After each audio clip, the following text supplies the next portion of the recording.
కోనసీమ జిల్లా రామచంద్రపురంలో నిత్య పెళ్లి కూతురు ఎపిసోడ్లో కొత్త టెస్టులు తెరపైకి వస్తున్నాయి. నిత్య పెళ్లి కూతురు అని 12 పెళ్లిలు చేసుకున్నారని ఆరోపణలు ఎదుర్కొంటున్న నీలిమ కీలక ప్రశ్నలు సంధిస్తున్నారు. తాను ఒకటే పెళ్లి చేసుకున్నానని, మిగతా 11 పెళ్లిళ్లకు సంబంధించిన ఆధారాలు చూపించాలని డిమాండ్ చేస్తున్నారు. తనపై రాజేశ్వరి చేసిన ఆరోపణలన్నీ తప్పుడువే అని, వెంటనే ఆమెపై చర్యలు తీసుకోవాలంటూ పోలీసులకు ఫిర్యాదు చేశారు.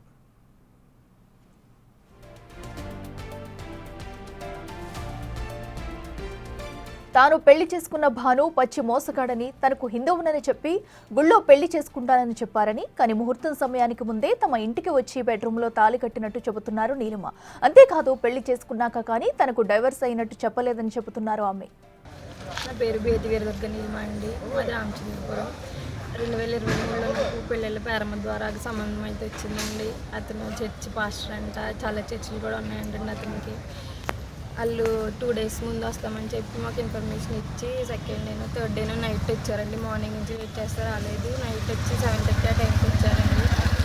7:30 ఆ టైంకి వచ్చేసి ఎంగేజ్మెంట్ చేసేసుకున్నారు. వాళ్ళ సైడ్ ఎవరైతే పెళ్ళిళ్ళ పేరయ్య అంటారు కదండి, పంతులు గారు, వాళ్ళు అయితే నెక్స్ట్ డేనే పెళ్లి చేసేద్దాం అన్నట్టుగా మాట్లాడారండి. అమ్మగారు అది కుదరదండి, ఒక అమ్మాయి అలా చేసేస్తామని అంటేని ఇంకా మా సైడ్ ఉన్న పంతులు గారు ఎవరైతే ఉన్నారో ఆయన September 6th పెళ్ళి ఫిక్స్ అవుతుంది. పెళ్లి మ్యాచ్ అయితే ఫిక్స్ చేశారండి. ఇంకా ఆ రోజు పెళ్లి చేసుకుందామని September 6th ముహూర్తం ఫిక్స్ చేశారు. September 2nd ఏమో ఏమంటారు పెళ్లి కూతురిని చేయడం అవన్నీ చేశారండి. బోనం వేసుకున్నాం September 2nd. ఈ మధ్యలో ఏం జరిగిందంటే August 26th వాళ్ళు మార్నింగ్ వచ్చారు. ఆ రోజు నా బర్త్డే అండి. వాళ్ళ బర్త్డే అని కూడా తెలియదు. ప్రధానం ముందు వేసుకుని మా అమ్మాయిని పిచ్చుకుంటామమ్మా, మీరు తర్వాత మీ ఇష్టపూర్వకంగా పెళ్లి చేసుకోండి అని చెప్తే ఓకే అన్నారండి. కానీ ఆ రోజు నేను ప్రాజెక్ట్ వర్క్ మీద కాలేజ్కి వెళ్ళిపోయానండి. ఇంకా వాళ్ళంతా నైట్ ఉండిపోయారంట. ప్రధానం ముందు వేస్తామని చెప్పి ఆ రోజు నైట్ నా బెడ్రూమ్లోనే, నార్మల్ హాల్లో కూడా కాదండి, నా బెడ్రూమ్లోకి వచ్చేసి నార్మల్గా ప్రధానం బంద్ వేసి ప్రధానం బంద్తో పాటు తాళి కూడా వేసేసారండి మెడలోని. ఇంకా అలా పెళ్లి చేసుకుంటే మమ్మీ ఇదేంటండి అని ముందుకు వస్తుంటే ఇంకా ఆపేశారండి. పెళ్ళి అయితే చేసేసుకున్నారు బెడ్రూమ్లోనే. ఆపేసి ఇదంతా కరెక్ట్ కాదు కదండి అంటే, అలాగో మీరు పెళ్లి చేసుకున్నామని ఫిక్స్ చేసుకున్నారు కదమ్మా, ఇంకా ఆ రోజు సాంప్రదాయబద్ధంగా చేసుకోండి అంటేనే ఓకే అన్నారండి. తర్వాత పెళ్ళికి వచ్చిందని చెప్పి వాళ్ళు అమ్మకి రిటర్న్ మనీ ఇవ్వడం అయితే జరిగింది. చెక్ పరంగా క్యాష్ పరంగా ఇవ్వడం అయితే జరిగింది. బ్యాంక్ ట్రాన్స్ఫర్ కూడా అయింది. అయితే వాళ్ళు ఆ రోజు బర్త్డే చేసుకోలేదని August 28 వచ్చి బిలేటెడ్గా కేక్ని నక్లీస్ కూడా తెచ్చారు. నక్లీస్ ఎవరిది అంటే వాళ్ళ ఫస్ట్ వైఫ్ దండి. పెళ్ళయిందని మాకు ఫస్ట్ చెప్పలేదు. మాకు ఇది ఎలా తెలిసిందంటే వాళ్ళ వైఫ్ ఎవరైతే ఉన్నారో ఆవిడ కాల్ చేసింది. ఎప్పుడు September 2nd మేము పెళ్లి కూతురు చేశాక బాగుంది వేసుకున్నాక నైట్ కాల్ వచ్చింది. ఇవన్నీ ఆవిడకి తెలిసినట్టు ఉన్నాయి. మరి ఎవరు చెప్పారు మాకు కూడా తెలియదు. పెళ్ళి అవ్వకుండా డివోర్స్ అవ్వకుండా మీరు ఎలా చేసేసుకుంటారు పెళ్ళి, నాకు 2 పిల్లలు ఉన్నారు, పెద్ద కూతురు ఒకటి కొడుకు ఒకటి ఉన్నారు, నాకు అతను అన్యాయం చేశాడు, అలాంటిది నాకు డివోర్స్ అవ్వకుండా మీరు ఎలా చేసుకుంటారని అడిగారండి. మాకు ఇతను డివోర్స్ అయిందని ఎప్పుడు చెప్పారంటే నా మెడలో తాళి కట్టేసాక ఇవన్నీ అయిపోయిన తర్వాత ఆయన నాకు డివోర్స్ అయిందని చెప్పాడు. డివోర్స్ పేపర్స్ కూడా ఉన్నాయమ్మా, నేను మీకు సబ్మిట్ చేస్తానని కూడా అమ్మతో అన్నారు. ఇంకెలాగో పెళ్లి చేసుకున్నారు కదా, చేసేది ఏముంది, డివోర్స్ అయిపోయింది కదా, డివోర్స్ కూడా అయిపోయింది కదా అంటే సరే నా అమ్మ కూడా యాక్సెప్ట్ చేయడం జరిగింది. ఇంకా ఆవిడ కాల్ చేసి ఇలా నాకు 2 పిల్లలు ఉన్నారు, డివోర్స్ అవ్వకుండా మీరు ఎలా తీసుకుంటారని ఆవిడ స్టేట్మెంట్ ఇవ్వడానికి ఇలా గొడవలు జరగడంతో రామచంద్రపురం పోలీస్ స్టేషన్కి అయితే వచ్చాము. ఇప్పుడు వచ్చామంటే 2023లో September 3rd వచ్చామండి. September 2nd నాకు పెళ్ళి ఆ రోజు నైట్ వరకు ఉన్నామండి. ఇంకా ఆ రోజు ఆల్మోస్ట్ క్లోజ్ అయిపోయింది కేసు అన్న టైంలో. ఈ స్టేషన్లో మల్లికార్జున అని ఒక కానిస్టేబుల్ ఉంటారండి. మరి ఆయన ఏం మాట్లాడాడో ఎస్ఐ అయితే మాకైతే తెలియదు. కానీ ఆ రోజు అయితే ఏం చెప్పలేదండి. ఇక్కడ ఆడవాళ్ళు నైట్ 10 దాటితే ఉండకూడదు, అర్జెంట్గా వెళ్ళిపోండి అని చెప్పి క్యాక్లెస్ అయితే సరే ఇంకా అలా క్లోజ్ అయిపోయింది కదా. నెక్స్ట్ డే వచ్చేసి ఇంకా అంతా క్లోజ్ చేసుకున్నాం అన్న టైంలో ఇక్కడ పోలీసులు వాళ్ళు కోర్టు ద్వారా తెలుసుకున్నామన్నారు. మేము ఏం చేయలేము, వదిలేండి అన్నారు. ఇంకా అలా అయితే ఎస్పీ ఆఫీస్కి అమలాపురం అని 3 times 4 times అలాగే వెళ్ళామండి. మళ్ళీ జనసేన పార్టీకి సంబంధించి మంగళగిరి ఫస్ట్ పిఠాపురం అయితే వెళ్ళామండి. పిఠాపురం వెళ్తే వాళ్ళు నార్మల్గా వచ్చాక చెప్తామన్నారు. ఇంకా ఇక్కడ అవ్వట్లేదని చెప్పి మంగళగిరి వెళ్తే అక్కడి నుంచి కూడా వీళ్ళకి నోటీసులు వచ్చినాయండి, పట్టించుకోలేదు.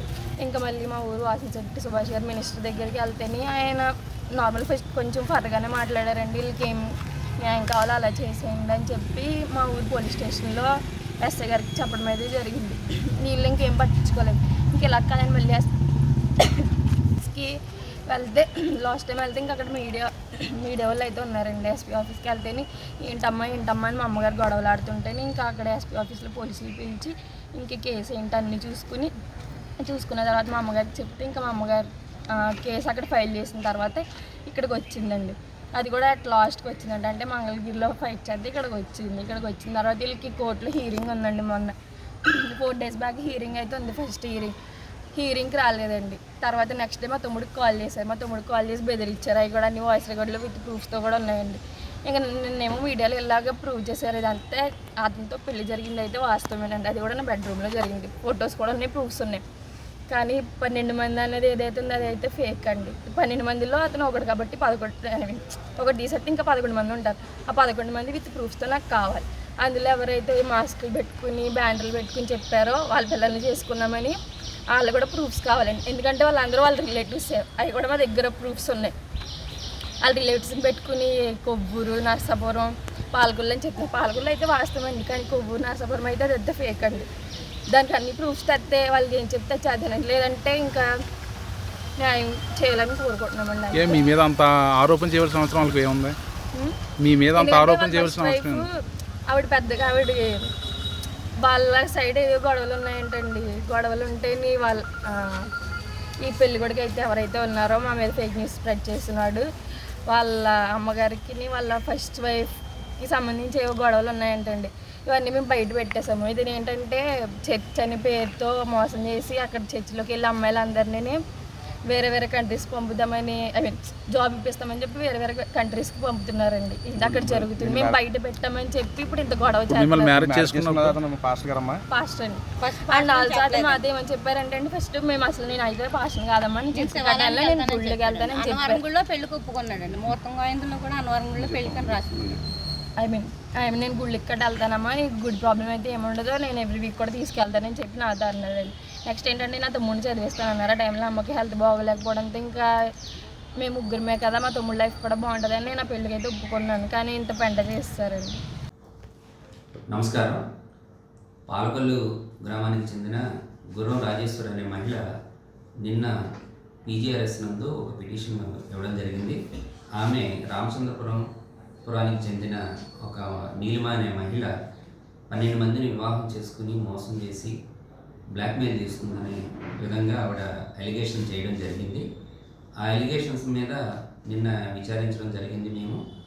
అలాంటి అలిగేషన్ నిజమని చెప్పడానికి ఎలాంటి ఆధారాలు ఆవిడ ఇవ్వలేదు. అలాగే మా విచారణలో కూడా ఈమె ఇన్ని వివాహాలు చేసుకున్నట్టుగా, ఇంతమందిని మోసం చేసినట్టుగా మాకు స్పష్టమైన ఆధారాలు ఇప్పటివరకు లభ్యం కాలేదు.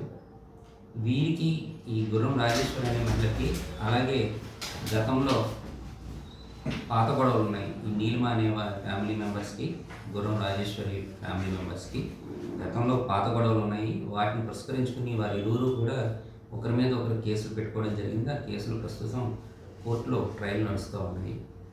ఈ పాత గొడవలను పురస్కరించుకుని ఈ పిటిషన్ని పెట్టడం జరిగినట్టుగా మేము భావిస్తూ ఉన్నాం. ఇప్పటివరకు మాకున్న సమాచారం ప్రకారం ఈమె అంతమందిని మోసం చేసినట్టుగా మాకు ఎలాంటి స్పష్టమైన ఆధారాలు లేవు. ఇది ఇంకా ఎంక్వైరీ కొనసాగుతుంది.